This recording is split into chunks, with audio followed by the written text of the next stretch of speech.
Thank you. Thank you for your attention and for coming on a Saturday morning. And thank you for the positive reinforcement over here. Very much appreciated. So in this part of the talk, I'm going to highlight something a little bit different. Dr. Suzy Styles just highlighted the importance of the early years for language development when children are developing the ability to recognize all the speech sounds in the languages that they're exposed to. And they also learn we also know that early language exposure is critical for children to develop and build this foundation of linguistic skills. So including learning the sounds and meanings of words and then how words can be put together into sentences. As children develop into the early and middle childhood years, they build on these foundational skills and then they learn new ones as well, especially literacy that I'll be focusing on here in this part of the talk. So literacy exposes children to a wider vocabulary than speech, and preschool and early primary school support children's learning of what we refer to as academic language, which is language that they wouldn't normally be exposed to in normal conversational types of speech. So they learn more content words or abstract words, meaning abstract ideas and thoughts. So in this talk, I'm going to discuss first issues related to language and bilingual development that are important during the preschool and early primary school years.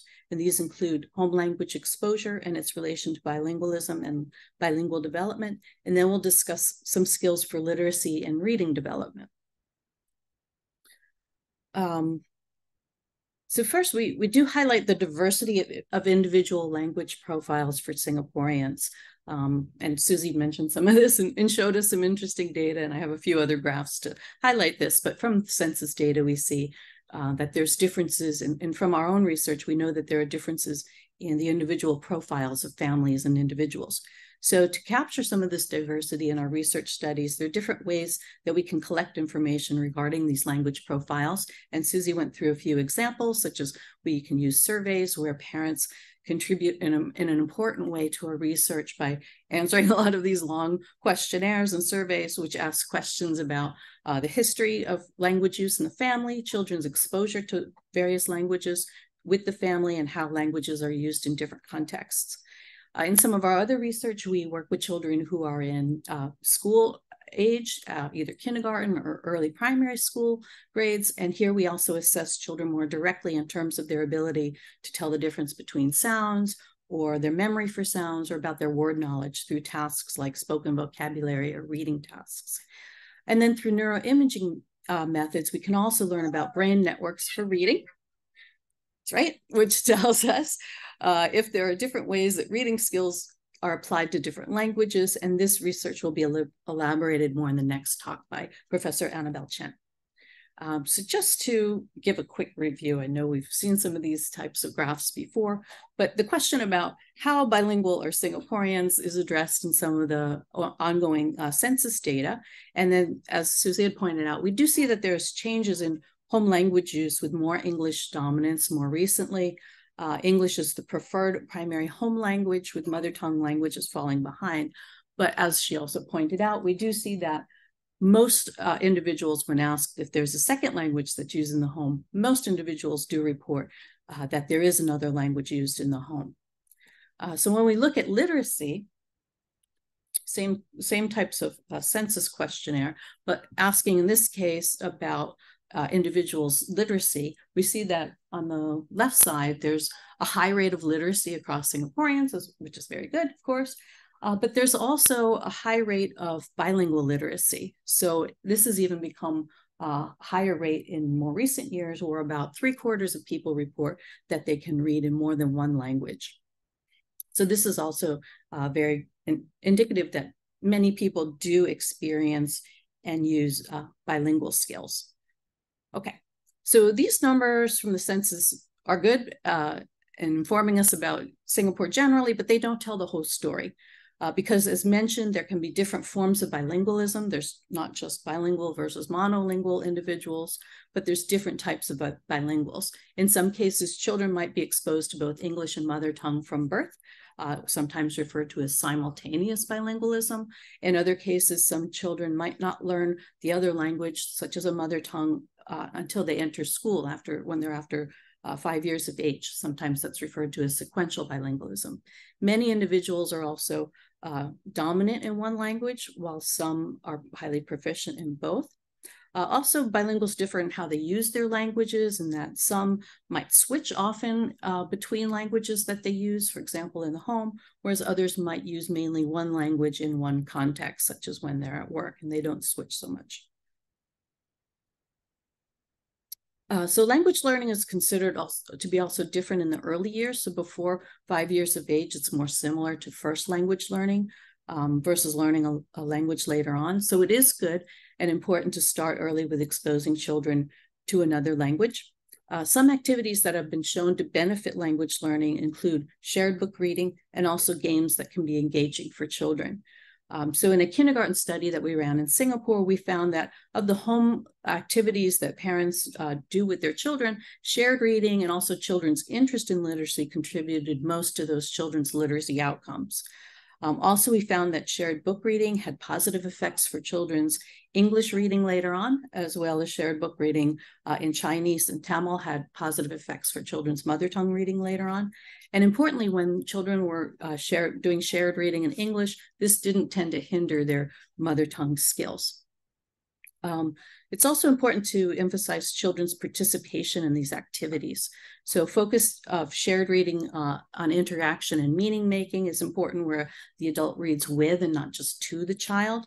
It's also important to find other ways to increase language input in enjoyable ways to children. So it's okay for them to watch TV or cartoons or listen to stories in different languages, but we should also emphasize children's active language use. So these aren't just passive activities, but you can get the child to reflect on and use the language after they watch the program. For example, you can ask them to summarize what happened in the program or the story. You ask them to imagine talking with the characters in the story, or to write about it if they can write, or to ask them about new words that were in the story and then have them use that new word in a sentence. So these are some different ways that you can get children to actively engage in some of these can be more passive activities. Okay, so learning through reading, whether children are reading independently or with a caregiver, is also an engaging way for children to acquire new words. Learning new words involves not only hearing how the word is spoken and knowing about what it means, but also seeing in print how it is written. And so these three facets of reading, I'm going to describe in a little more detail in terms of the skills that are required for children to become independent readers on their own.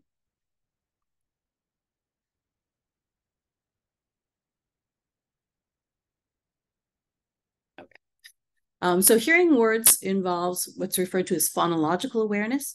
And this awareness is about recognizing and working with the speech sounds of the language. Reading involves a more explicit awareness of the sound structure of words. And so children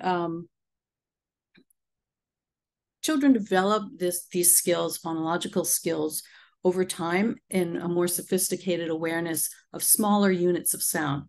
So they might start out understanding about syllables, the syllable structure of words, and then eventually they'll learn more about onsets of words and rhyme patterns of words. And then eventually, and especially when they're learning to read, they'll need to learn about phonemes or individual sounds within words. And then they also develop more complex ways of processing this phonological information, first from being able to identify sounds, similar sounds within words, and then being able to blend them together, take them apart, and then remove some and see what's left over. So these are all a set of skills that, again, are important for children to develop in order to learn to read. And they're activities that parents and teachers also can play with children in a game-like way that help them to develop these skills. So for example, to develop syllable awareness, you can have children clap to the different syllables in a word and count how many syllables there are in the word.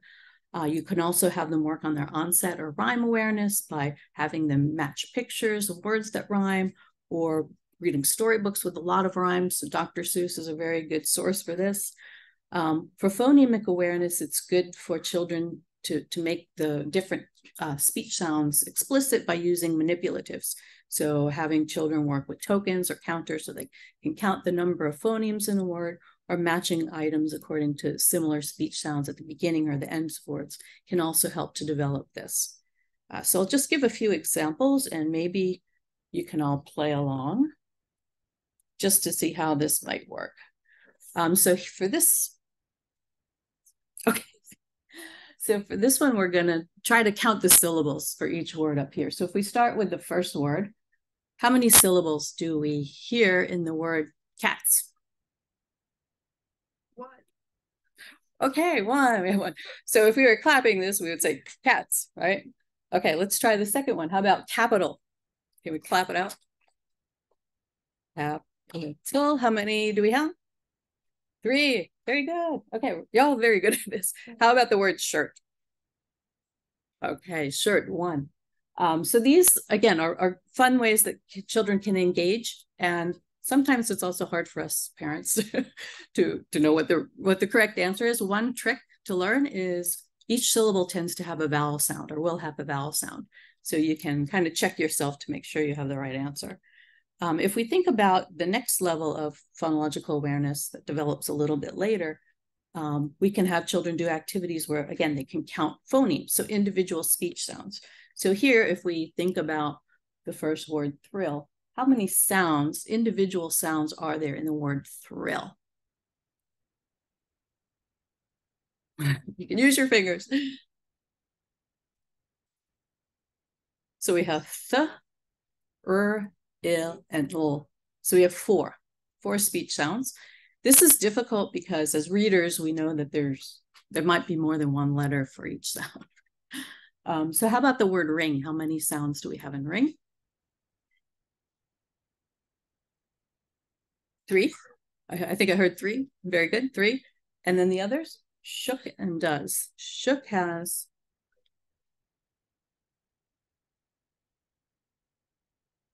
I see some 3s. Very good. Yes, 3 is correct. And how about does?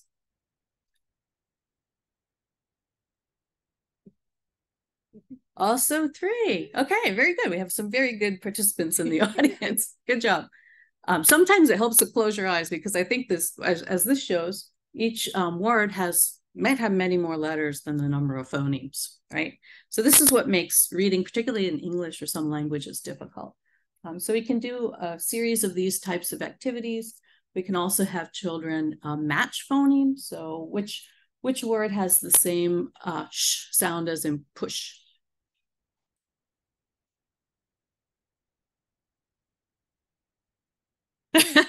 I think I heard a sugar. Sugar would be correct. And again, we sometimes get mixed up with the spellings are different, but the sounds are the same. So you can do these series of types of activities that will help children with their development of phonological awareness. Okay, so phonological awareness is important for reading in general across languages because all written languages are based on oral language. They code oral language. But the way that languages code or represent the different sounds within languages might differ. Some are coding for the explicit phonemes or individual sounds, and some are coding or representing printed symbols, which represent syllables. So,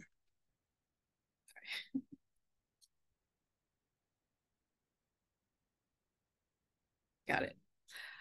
Okay. Also, some languages are what's referred to as more transparent than others in that each sound maps consistently to one letter or letters, while others have sounds that can map to many spellings or spellings that can be pronounced in different ways.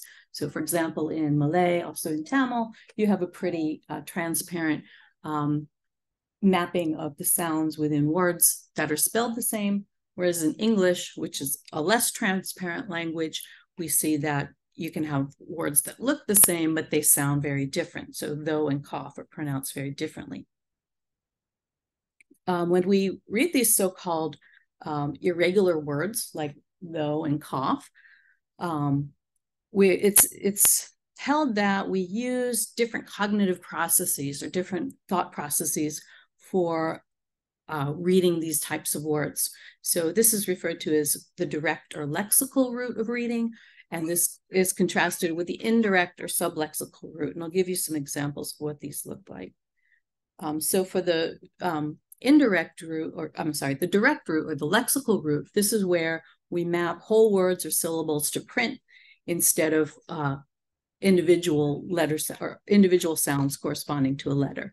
So this, in this case, would apply to those irregular words in English like though or yacht. It also applies to characters in Chinese, which represent syllables and meaning units. So you can read the Chinese character, which represents a syllable, and this syllable might sound the same as many other syllables that, it might sound the same as many other words that mean different things. So this might be represented in pinyin the same way a similar sounding different character syllable would be written in pinyin. But in pinyin, you can sound this out, but it doesn't tell you anything about the meaning of the word. You can only understand the meaning of the words in Chinese, which shares many syllables that share different meanings. You can only disambiguate the meaning based on the printed character in this case. And so it's held that in Chinese, maybe we'll use more of this lexical or direct pathway. In the other case, we have words that can be more easily sounded out letter by letter. And in this case, it's believed that a sublexical root is used to process these types of words. So for languages like Malay and Tamil, this indirect root can be used more constantly, where you sound out each of the individual sounds, blend them together to assemble the word, and then link indirectly to the meaning of that word. This root of reading also allows you to decode nonsense words that don't have any meaning. So you can probably sound this out, even though it's not a really meaningful word. In the opposite direction, when children learn to spell, oftentimes they will use what are referred to as invented spellings. And this is where children represent words that are phonetically correct, but orthographically they're incorrect or misspelled. This is okay when children are first learning to spell because they're learning about the phonetic relationships between sounds and spelling. And then eventually they learn to replace this by more conventional spelling rules. Okay, finally, words are learned through understanding the meaning structure of the language. And this also helps with reading. And so here we're talking about morphemes and morphology. A morpheme is the smallest unit of meaning in language, just the same way as a phoneme is the smallest unit of speech. So morphemes can include the roots of words, as well as affixes like prefixes and suffixes like un or ness, and these can change the meaning of the word that they're attached to. Okay, so reading multisyllable words, skip to the picture. Reading multisyllable words and compound words is also harder to decode phonologically, as these words tend to be longer, so readers tend to stumble over these long words. But learning units like the affixes can help readers to understand these longer, more complex words and then read them more easily. Okay, and one way that we test children's morphological awareness is that we ask them about words that share a part or a morpheme. So these are some examples, so maybe we can try again, see if everyone's still awake. Are these first two words, teach and teacher, related in meaning? So they share the part teach, but teacher has an extra part on it. But are they related? We would say they are, right? Because a teacher teaches. But how about P and peace? These share parts of their word. P's have nothing to do with peace, we think, right? Okay. And then what about, so we can also say a thinker thinks, but can we say that a corner corns? No, that doesn't make any sense. Okay, so, okay, I thought I had some more examples there. We can also have children look at words that share meanings and then pick out what's the oddball word. So we have words like mushroom, classroom, and bedroom. Which of these words does not share a meaning? Mushroom, of course, right? So they all have the word room in them, but in the case of mushroom, room doesn't mean the same thing as a classroom, obviously, or a bedroom. Okay, So all of these three skills, the phonological awareness, morphological awareness, and orthographic awareness skills play a role in reading. Some children experience, I think this is out of order, sorry. Some children experience, okay, I think I'm missing a slide. Some children do experience difficulty with some of these skills for reading, and it leads to challenges with learning to read. And so some children do have developmental reading difficulties or developmental language difficulties. And in this case, we know that there are ways that we can diagnose these conditions, but it's also difficult to do so in multilingual environments. So one of the areas that we're researching is how to develop better ways to diagnose children who know more than one language in terms of whether they're having a developmental language disorder or a developmental reading disorder.